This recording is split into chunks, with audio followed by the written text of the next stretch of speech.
चलिए आज हम लोग सीखेंगे ऑटोकैड 2090 में 3D का यूज कैसे करते हैं। तो वैसे 3D टूल अब अगर आप यहाँ पे देखोगे तो यहाँ से एक 3D ऑप्शन भी अगर आप क्लिक करोगे तो वो 3D ऑप्शन के टूल भी आपके यहाँ पे मौजूदा एक्टिव हो जाएंगे। अगर आप मेन बेस पे करना चाहते हो तो यहाँ से डायरेक्टली डिफ़ॉल्ट या ड्राफ्टिंग अनोटेशन में जाके आप डायरेक्टली यहाँ से भी 3D टूल एक्टिव कर सकते हो। तो उसके लिए जो भी ड्राफ्टिंग आपका डिफ़ॉल्ट मोड है वही रहने दें। आपको क्या करना है, कहीं भी कोई भी टूल पे आपको राइट, सपोज मैं लाइन टूल पे राइट क्लिक कर देता हूँ और यहाँ पे चला जाता हूँ शो द टैब्स। अब शो द टैब्स पे जाने के बाद मुझे यहाँ 3D टूल्स एक्टिव करना है। तो देखो यहाँ 3D टूल्स हमारे प्रॉपर एक्टिव हो चुके हैं। कैसे, हम लोग लाइन टूल पे राइट क्लिक करके कहाँ क्लिक कर दिए, शो द टैब्स। और यहाँ पे विजुअलाइज वो भी एक्टिव कर सकते हैं, विजुअलाइजेशन भी आपका एक्टिव हो जाएगा। तो आज हम लोग सीखेंगे 3D टूल्स के बारे में।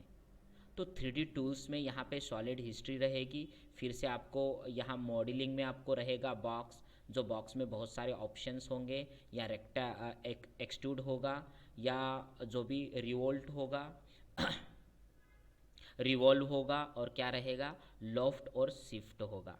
जो कि स्विफ्ट जो कि बहुत सेंसिटिव है और सही तरीके से हम लोग स्विफ्ट सीखेंगे, लोफ्ट सीखेंगे, और रिवॉल्व सीखेंगे, और एक्सट्रूड सीखेंगे। अब एक्सट्रूड तो वैसे सबको पता ही होगा, लेकिन हम लोग इसमें अभी है 2D मोड में। अगर 3D मोड में हमें जाना है तो यहाँ पे हम लोग कंसेप्शनल भी कर सकते हो, और यहाँ से हम लोग है टॉप व्यू में। अगर हम लोग दूसरा व्यू लेना चाहते हो तो यहाँ से ले भी सकते हैं। सपोज मैं रेक्टेंगुलर पे जाता हूँ यहाँ पे, और एक रेक्टेंगुलर ऐसे ले लेता हूँ। अब यहाँ रेक्टेंगुलर को 3D करने के लिए हम लोग यहाँ पे भी क्लिक कर सकते हैं डायरेक्टली 3D, या आइसोमेट्रिक व्यू से हम लोग यहाँ पे भी दे सकते हैं, साउथ वेस्ट, नॉर्थ वेस्ट, ठीक है। तो अलग अलग यहाँ पे दे सकते हैं। सपोज ये रेक्टेंगुलर को मैं 3D करना चाहता हूँ तो मुझे 3D टूल्स में जाके क्या करना होगा, firstly select your object and make it a extrude. अगर मैं इसको एक्सट्रूड करूँगा तो ये देखो 3D बन जाएगा, लेकिन दिखेगा तब जब हम लोग इसको क्या करेंगे, कंसेप्शनल करेंगे। देखो अब यहाँ से कुछ टूल्स बताना चाहूँगा, जैसे कि टॉप व्यू में ये इस तरीके से दिखेगा। अगर मैं देखना चाहता हूँ बॉटम व्यू में तो ये पीछे का भाग दिखेगा इसका। अगर देखना चाहता हूँ मैं लेफ्ट हैंड साइड व्यू में तो लेफ्ट हैंड साइड दिखेगा इसका। और राइट हैंड साइड देखना चाहते हो तो वो भी दिखेगा यहाँ पे। फ्रंट से कैसा दिखता है तो वो भी दिखेंगे हम लोग ऑब्जेक्ट। और बैक साइड देखना चाहते हो तो बैक साइड भी यहाँ देखो दिखाई देगा हमें। और यहाँ पे क्या लेना है हमें, साउथ वेस्ट। अगर साउथ वेस्ट साइड से देखना चाहते हो तो वो भी देख सकते हो आप। और यहाँ से क्या करना है आपको, साउथ ईस्ट आइसोमेट्रिक। और क्या लेना है हमें, नॉर्थ ईस्ट। और यहाँ से हम लोग इस तरीके से नॉर्थ वेस्ट साइड से भी हम लोग हमारा ऑब्जेक्ट देख सकते हैं। और व्यू मैनेजर से और भी इसके एक्टिविटीज़ हम लोग देख सकते हैं, लेकिन फ़िलहाल हम लोग ने इतना ही लिया है, ठीक है। अब यहाँ पे लेने के बाद हम लोग इसको रोटेट भी कर सकते हैं, जैसे कि शिफ्ट बटन दबा के हम लोग डायरेक्ट रोटेट भी कर सकते हैं इसको। नहीं तो यहाँ पे पेन टूल है, इसको पेन भी कर सकते हैं। जूम टूल है, डायरेक्टली जूम भी कर सकते हैं। यहाँ पे इसके जूम के भी इतने सारे ऑप्शन हैं, जैसे कि विंडोज़ ऑप्शन है यहाँ पे, तो जैसे डायरेक्टली सिलेक्ट करके उतना जूम भी कर सकते हो। और दूसरा इसमें जूम में ऑप्शन आपको दिखाई देगा, प्रीव्यू जूम। तीसरा इसमें ऑप्शन रहेगा कि like a real time zoom, जैसे कि डायरेक्टली रियल टाइम जूम आपको दिखाई देगा। और इसमें बहुत सारे ऑप्शन है, जो कि ऑल जूम ऑब्जेक्ट, जो भी ऑब्जेक्ट होंगे वो ऑल जूम हो जाएंगे इसमें। तो जूम में आप देख सकते हो। वैसे आप कीबोर्ड पे डायरेक्टली रोटेट भी कर सकते हो, और यहाँ पे जाके डायरेक्टली टॉप व्यू और कीबोर्ड से शिफ्ट बटन दबा के रोटेट। नहीं तो आप ऐसा भी कर सकते हो कि जैसे कि टॉप व्यू में आप जाते हो और इस टूल्स के ज़रिए आपको क्या करना है, ऑर्बिट से भी आप रोटेट कर सकते हो इसको। इसमें ऑर्बिट तीन तरीके के ऑर्बिट है। तो सबसे पहले बेस ऑर्बिट है। There are 3 types of orbit, free orbit और कंटिन्यूस ऑर्बिट। आप अगर पहले ऑर्बिट पे क्लिक करते हो तो इस तरीके का आपका ऑर्बिट, यहाँ पे बटन होल्ड करके रखना है, लेफ्ट बटन, तो आपका ऑर्बिट एक्टिव हो जाएगा। देन नेक्स्ट होगा यहाँ फ्री ऑर्बिट टूल। तो यहाँ से आपको किस तरीके से कितने एंगल में आपको घुमाना है तो वो ऑर्बिट बताएगा आपका फ्री ऑर्बिट। एक गोल सर्कल आ जाएगा आपके ऑब्जेक्ट के बीच, आप डायरेक्शन में या अराउंड में, तो आपको यहाँ पे वो घूम के बताने का एक स्पेशल ऑप्शन आपको यहाँ पे दिखाई देगा। देन नेक्स्ट आएगा आपका कंटिन्यूस ऑर्बिट। अगर इसको थोड़ा सा भी पुश कर देंगे तो ये पूरा घूमते रहेगा, देखो। तो ये रहेगा कंटिन्यूस ऑर्बिट, ठीक है, जो कि यहाँ रहेगा। और मान लीजिए कभी ये टूल ना रहे, जैसे कि ये टूल कभी कभी डिलीट हो जाता है हमारा यहाँ पे, तो ये टूल ना रहे तो यहाँ से इस टूल को लाने के लिए हम लोग क्या करेंगे, तो सबसे पहले इस टूल को फिर से लाने के लिए हम लोग जाएंगे कहाँ पे, कीबोर्ड पे टाइप करेंगे ओ और पी। क्या टाइप करेंगे, ओ पी, यानी कि ऑप्शन। और यहाँ से जाते हुए हम लोग क्या कर देंगे, यहाँ पे प्रोफाइल पे जाएंगे और यहाँ कर देंगे रीसेट। तो जैसे हम लोग रीसेट कर देंगे तो ये टूल फिर से हमारा एक्टिव हो जाएगा। देखो हो गया एक्टिव। तो ये टूल कभी भी अगर डिलीट हो जाए तो आपको इस तरीके से इसको फिर से आप ला सकते हो। ठीक है, तो यहाँ पे देखो 3D टूल फिर से गायब हो गए रीसेट करने के बाद। तो यहाँ से मैं राइट क्लिक करके 3D टूल एक्टिव कर देता हूँ ताकि हमारे 3D टूल फिर से दिखे। ठीक है, तो इस तरीके से हम लोग ने यहाँ विजुअलाइजेशंस, व्यू और मैनेज में तो वैसे गए नहीं हम लोग, और सिर्फ 3D में हम लोग काम कर रहे हैं। तो यहाँ पे हम लोग जाते हैं कौन से, पहले वाले ऑप्शन में, होम में। और यहाँ पे डायरेक्टली हम लोग ने आज अभी सीखा कि कंटिन्यूसली ऑर्बिट किस तरीके से यूज किया जाता है। ठीक है, और यहाँ से जो पहला ऑप्शन है ऑर्बिट का, पहला ऑर्बिट, तो ये भी यूज कर सकते हो। नहीं तो कीबोर्ड पे आपको शिफ्ट दबा के बीच वाला बटन यानी कि स्क्रॉल बटन माउस का अगर प्रेस करोगे तो ये 3D ऑर्बिट बनेगा। अब देखिए इसमें अगर 3D पे जाता हूँ तो पहला ऑप्शन रहेगा आपका बॉक्स।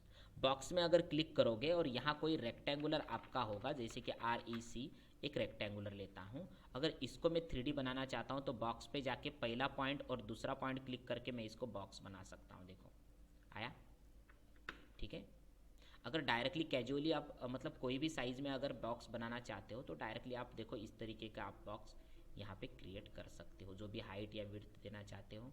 अगर इसको सिलेक्ट करके भी आप यहाँ पे मूव करना चाहते हो तो 3D मूव से आप यहाँ पे मूव भी कर सकते हो। अब दूसरा रहेगा इसमें कौन सा, चाम्फर। पहला कौन सा था, बॉक्स। इसकी शॉर्टकट की भी आप यूज कर सकते हो, BOX, जो कि बॉक्स रहेगा, जो कि फुल फॉर्म ही है उसका। अब दूसरा है यहाँ पे कौन सा, सिलेंडर। अब सिलेंडर का यूज कैसे होगा वो देखेंगे। अब सिलेंडर कैसे होगा कि मान लीजिए यहाँ पे मेरा एक सर्कल है जो कि सी स्पेस से मैंने ऐड कर दिया है, और यहाँ पे जाके सिलेंडर एक्टिव करना है मुझे। तो सिलेंडर के लिए CYL भी प्रेस कर देते हो। जो CYL से क्या होगा, ये डायरेक्टली क्या आ जाएगा, सिलेंडर। नहीं तो कीबोर्ड पे CY भी प्रेस कर दोगे तो भी सिलेंडर आ जाएगा। CYL प्रेस करने की ज़रूरत नहीं है, CY भी प्रेस करोगे तो भी एक सिलेंडर आपका एक्टिव हो जाएगा यहाँ से यहाँ तक। तो आपको यहाँ से मैं कंट्रोल G करके ग्रिड लाइन हटा देता हूँ। क्या करना है, CY। ठीक है, और यहाँ से मुझे सेंटर पॉइंट लेना है, यहाँ से कहाँ तक, यहाँ तक। और यहाँ से हमें क्या करना है, एक सिलेंडर लेना है ऊपर। एक मिनट, आया है सिलेंडर। ठीक है, तो इस तरीके से हम लोग सिलेंडर भी यूज करते हैं अगर कोई सर्कल होगा हमारे पास तो उसको बनाने के लिए। नेक्स्ट होगा हमारे पास कौन सा, कोन। अगर मान लीजिए फिर से एक बार हमारे पास सर्कल ले लेते हैं सी स्पेस से, और हमें क्या यूज करना है, कोन। अगर कोन का यूज करते हैं तो यहाँ पे पहले सिलेक्ट कर दो और यहाँ पे क्लिक कर दो और यहाँ से क्लिक करके ये कोन बना दो आप। एक मिनट, शायद मेरे OS करने से ऑब्जेक्ट स्नैप एक्टिव नहीं थे, मैं इसको एक्टिव कर देता हूँ ताकि रीसेट करने करने की वजह से ये चले गए थे, इसलिए OS करके इसको एक्टिव कर लिया मैंने। अब अगर सिलेंडर कैसा कोन लेना चाहता हूँ, CON। कोन की क्या शॉर्टकट की है, कहाँ दिखाई देगी आपको, यहाँ पे नीचे दिखाई देगी, देखो कोन। कोन की शॉर्टकट की है CONE, नहीं तो CONE, हाँ कोन डायरेक्टली आ जाता है। आप डायरेक्टली ये पॉइंट क्लिक करके यहाँ पे इस पॉइंट पे क्लिक करके ऊपर चले जाइए तो ये कोन आ जाएगा। नहीं तो आप यहाँ पे जाके डायरेक्टली कोन पे क्लिक कर सकते हो, फर्स्ट पॉइंट, सेकंड पॉइंट और कोन। अब देखिए जब आप कोन लेंगे तो यहाँ पे नीचे भी कुछ ऑप्शंस है कि उसके कितने 2D कितने टैप रहेंगे, कितने 3P कितने रहेंगे, 2P, तो वो भी आप कर सकते हो। यहाँ पे 3P क्लिक करेंगे तो यहाँ पे 3P भी उसके एक्टिव हो जाएंगे कि किसने P में आपको यहाँ पे चाहिए। ठीक है, एक्सेस कितने चाहिए वो भी आप ले सकते हो इसके। ठीक है, लेकिन फ़िलहाल मैं आप इस टूल का इंट्रोडक्शन करवाना चाहता हूँ कि डायरेक्टली अगर स्पेयर लेना है तो ये कैसे लेंगे हम लोग। अगर मान लीजिए यहाँ पे एक सर्कल है, अगर स्पेयर लेना है तो SPH क्लिक कर देंगे तो भी आपका स्पेयर आ जाएगा, और ये पॉइंट से लेके यहाँ तक आप स्पेयर ले सकते हो। डायरेक्टली स्पेयर लेना चाहते हो तो क्लिक करके आप डायरेक्टली भी स्पेयर ले सकते हो, जितना छोटा या बड़ा चाहिए उतना आपका एक्टिव हो जाएगा। दूसरा आपको यहाँ पे चाहिए कौन सा, पैरामिड। अब पैरामिड कैसा करना है आपको, पैरामिड लेने के लिए सपोज मान लीजिए आपके पास एक रेक्टेंगुलर है यहाँ पे और पैरामिड लेना चाहते हो तो क्लिक कर दीजिए पैरामिड को। और यहाँ पे अगर आपको सेंटर पॉइंट अगर आप लेते हो तो आपको कभी भी कॉर्नर पॉइंट नहीं लेना है, आपको यहाँ पे सेंटर पॉइंट इसका आपको मिड पॉइंट लेना है, अगर ऊपर लेना है। देखो पैरामिड आपका यहाँ पे एक्टिव हो जाएगा, ठीक है। दूसरा आप डायरेक्टली पैरामिड भी यूज कर सकते हो, फर्स्ट पॉइंट से लेके सेकंड पॉइंट और यहाँ से ऊपर, ठीक है। अब नेक्स्ट यहाँ पे आता है कौन सा, एज। अब एज भी डायरेक्टली भी यूज कर सकते हो, वेज क्लिक करके ऊपर, तो इस तरीके का एज आ जाएगा हमारे पास।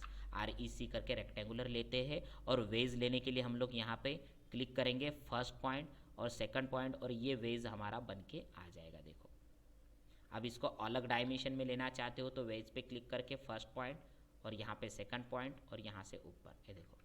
अगर यहाँ पे लेना चाहते हो तो जो भी आपकी साइज़ होगी उस तरीके का आप यहाँ पे एक्टिव कर सकते हो और उस तरीके का आपका वेज यहाँ पे एक्टिव हो जाएगा। देखो नेक्स्ट रहेगा आपके पास यहाँ पे कौन सा, टॉरस। अगर मान लीजिए मेरे पास यहाँ सर्कल है और उसको यहाँ पे टॉरस देना चाहता हूँ, लाइक टायर के जैसा एक टॉरस आपका बन के आ जाएगा। तो उसके लिए क्या करना होगा, पहले टॉरस पे क्लिक करना होगा और यहाँ सेंटर पॉइंट से लेके लास्ट पॉइंट तक जाना है और जहाँ जिस पॉइंट को क्लिक करें वहाँ से एक टॉरस आपका बन के आ जाएगा, आया टायर के जैसा। तो इस तरीके से आप टॉरस भी बना सकते हो, जो कि TOR से इसकी शॉर्टकट की रहेगी। स्पेस करते हुए डायरेक्टली आप टॉरस इसका ले सकते हो, जितना आपको लेना है उतना, ठीक है। तो इस तरीके से हम लोग ने ये सब कुछ देखा। लास्ट में रहेगी पॉलीसॉलिड। ये पॉलीसॉलिड वॉल रहेगी, इस वॉल को आप डायरेक्टली भी ले सकते हो ऐसी, ठीक है, ठीक है। तो ये पॉलीसॉलिड वॉल भी आप ले सकते हो। तो इस तरीके से हम लोग ने ये पूरे प्लान बना दिए हैं। इसको थोड़ा सा कंटिन्यूसली बना के दिखाता हूँ कि डायरेक्टली हम लोग ने आज सीखा कि किस तरीके से 3D टूल यूज़ होते हैं। इसमें से हम लोग ने देखा बॉक्स, सिलेंडर, कोन, स्पेयर, पैरामिड, वेज और वेजेस के बाद क्या क्या दिया यहाँ पे, टॉरस और पैरामिड। तो जैसे कि पॉलीसॉलिड, ठीक है। तो ये सब हम लोग ने आज किस में सीखा है, 3D में। अब इसके बाद एक्सट्रूड, रिवॉल्व, लोफ्ट और स्वीप होगा। तो इसके बाद हम लोग तुरंत ही सीखने जाएंगे। तो इसको कर देता हूँ क्लोज। तो इस टूल में और इस लेक्चर में आज के लिए इतना ही। Thank you. तो यहाँ पे चला जाता हूँ टॉप पे।